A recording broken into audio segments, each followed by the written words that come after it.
Bawannyondo ba kkooti basoba mu bisatu bakunganya okwongera okubangulwa kwongera y'okukolamu omulimu gwabwe. Kino kiddiridde biyitingana nti Bawannyondo ba kkooti beenyigira mu mivuyo egitali gimu omuli okutwala ebintu bye baba baboye, okutunda ebintu bye batalina kutunda saako n'oluusi okubyeguza. Bawannyondo basisinkanye abamu ku bakulu mu kitongole ekiramuzi era ne babakaabirira ennaku gye bayitamu nga bakola emirimu gyabwe. Bano bagamba nti bamaze ebbanga tebaliiko mirimu gye bakola ng'ensonga eva ku kkooti ku lw'okuwuliriza misango olwo ne bamala akabanga nga tebaweereddwa olukusa lubawa bintu bye balina kuteeka ku nnyondo. Emirimu gyaffe ku divisioni gyezinzeemu kubanga abalamuzi batono, kati oluusi kitwala emyezi 2 okufuna waranti.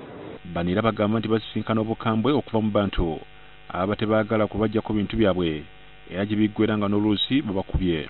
Kati obukambwe oli bw'aba yanditadde kwa mubanja ate abutunuuliza gwe era bangi bannaffe babakubirayo n'eyo mu firuzi, abalala bafuna obuvuno obw'enjawulo. Bagattako n'okwemulugunya olwa poliisi saako n'abakungu okuva mu ofiisi ya RDC okubasaba ensimbi okusobola okubawa obukuumi nga bakola emirimu gyabwe. Ffennaffe tuba tukola mulimu gwa gavumenti, kati ffe ssente ze tubawa tuzijjawa. Buli poliisi buli weegenda wonna eyagala poliisi omulimu gwabwe gwa kutuwerekera. Wabula omwogezi wa poliisi mu Kampala n'Emiliano Patrick Onyango atangaazizza ku ky'ensimbi Bawannyondo ze bawa abaserikale. Ate okukozesa omuntu ng'ejjala emuluma is not going to be effective.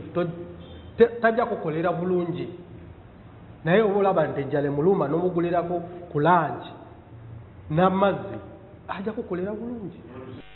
Patrick Mukasa, NTV, Akawungezi.